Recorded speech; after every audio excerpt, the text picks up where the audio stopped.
വർഷങ്ങളായി മലയാളികൾക്ക് പരിചിതമായ പേരാണ് ഇടവേള ബാബു. ഇന്നസെന്റ് വഴിയാണ് ഇടവേള ബാബു സിനിമയിലെത്തുന്നത്. തനിക്ക് അദ്ദേഹം ഒരു മകന്റെ സ്ഥാനം നൽകിയിരുന്നതായി ഇടവേള ബാബു പറയാറുണ്ട്. അച്ഛനും അമ്മയും കഴിഞ്ഞാൽ വൈകാരികമായി ഏറെ അടുപ്പമുണ്ടായിരുന്ന വ്യക്തിയാണ് ഇന്നസെന്റ് എന്നാണ് ഇടവേള ബാബു പറയാറുള്ളത്. 1982 പുറത്തുവന്ന ഇടവേള എന്ന ചിത്രത്തിലൂടെയാണ് ഇടവേള ബാബു സിനിമയിൽ എത്തിയത്. മോഹൻ സംവിധാനം ചെയ്ത ചിത്രത്തിന് തിരക്കഥ ഒരുക്കിയത് പത്മരാജനായിരുന്നു. പിന്നീട് അങ്ങോട്ട് തുടരെ നിരവധി സിനിമകൾ ബാബുവിന് ലഭിച്ചു. ചന്ദ്രബാബു എന്നതാണ് താരത്തിന്റെ യഥാർത്ഥ പേര്. എന്നാൽ സോഷ്യൽ മീഡിയയിലും മറ്റും ട്രോളുകളും മീമും വരുമ്പോൾ ഇന്റർവെൽ ബാബു എന്നാണ് പരിഹസിച്ച ആളുകൾ ഉപയോഗിക്കാറുള്ളത്.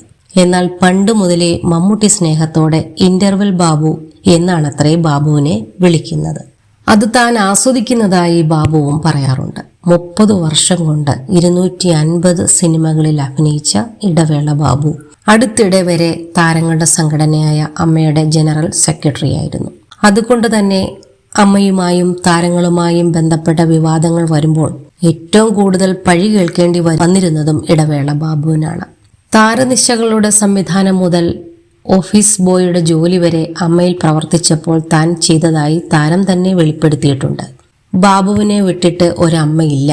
കാരണം ബാബുവാണ് ഇതിന്റെ ഡ്രൈവറില്ലാതെ യാത്രക്കാരും കണ്ടക്ടറും ചെക്കറും ബസ്സിൽ കയറിയിരുന്നിട്ട് കാര്യമുണ്ടോ എന്നാണ് ഒരിക്കൽ വികാരഭരിതനായി സംസാരിക്കവേ നടൻ മമ്മൂട്ടി ബാബുവിനെ കുറിച്ച് പറഞ്ഞത്. ഇപ്പോഴിതാ 25 വർഷത്തോളം അമ്മയിൽ പ്രവർത്തിച്ചപ്പോൾ വേദന തോന്നിയ നിമിഷങ്ങൾ സമ്മാനിച്ച അനുഭവങ്ങൾ വനിതയ്ക്ക് നൽകിയ അഭിമുഖത്തിൽ ഇടവേള ബാബു വെളിപ്പെടുത്തി. 6 വർഷമായി പ്രസിഡന്റ് ലാലേട്ടനാണ്. എത്രയോ രേഖകളിൽ ഒപ്പിടുന്നു.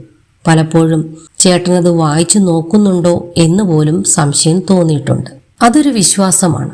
താരനിശകളുടെ സംവിധാനം മുതൽ ഓഫീസ് ബോയുടെ ജോലി വരെ ചെയ്യുന്നുണ്ട്. BP-യുടെ 2 ഗുളികയാണ് ദിവസവും ഞാൻ കഴിക്കുന്നത്.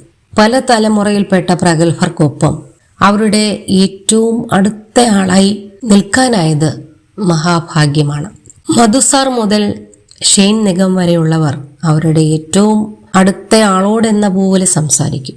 ഇത്തരം അനുഭവങ്ങൾ ഞാനൊരു നടൻ മാത്രമായിരുന്നെങ്കിൽ കിട്ടണമെന്നില്ല. അമ്മ എന്ന പ്രസ്ഥാനത്തിന്റെ ബലം കൊണ്ടാണ് ഈ അടുപ്പം കിട്ടിയത്. ചിലരുടെ പെരുമാറ്റങ്ങൾ മനസ്സിൽ തട്ടിയിട്ടുണ്ട്. എന്നേക്കാൾ കൂടുതൽ ഞാൻ അമ്മയെ സ്നേഹിച്ചതുകൊണ്ടാവാം അമ്മയിലെ പ്രശ്നങ്ങൾ എന്റെ വേവലാതികളായി മാറിയത്. രാവിലെ മുതൽ ഫോൺ കോളുകൾ വരും. സെറ്റിലെ പ്രശ്നങ്ങൾ മുതൽ താരങ്ങളുടെ പ്രതിഫല കാര്യങ്ങൾ വരെ ആരെയും പിണക്കാതെ പരിഹരിക്കാനാണ് ശ്രമം. ഞാൻ കാരണം ഒരു ഷൂട്ടും നിർത്തിവെച്ചിട്ടില്ല. എന്ത് പ്രശ്നമാണെങ്കിലും ഷൂട്ട് തടസ്സപ്പെടാതെ പരിഹരിച്ചിട്ടുണ്ട്. പുതുതലമുറയുടെ ചിലരുടെ പെരുമാറ്റങ്ങൾ വേദനിപ്പിച്ചിട്ടുണ്ട്. ഒരു പ്രധാന നടന്റെ മകൻ, അദ്ദേഹവും നടനാണ്. അച്ഛൻ അമ്മയിൽ നിന്ന് ഇൻഷുറൻസ് സഹായവും കൈനീട്ടവും ഒക്കെ വാങ്ങിയ ആളാണ്. എന്നിട്ടും അദ്ദേഹത്തിന്റെ മകനും നടനുമായ വ്യക്തി ഒരു സെറ്റിലിരുന്നു പറഞ്ഞു, എന്തിനാണ് നമ്മൾ അമ്മയിൽ ചേരുന്നത്? കുറെ കാരണവന്മാരെ നോക്കാനാണോ എന്ന്. പഴയ താരങ്ങളെ പുതുതലമുറയ്ക്ക് അത്ര വിലയുണ്ടാവില്ല. പക്ഷേ ഒരു കാലത്ത് അവർ എന്തായിരുന്നുവെന്ന് നമുക്കറിയാം. ഇത്തരം ഒരുപാട് സന്ദർഭങ്ങളുണ്ട്.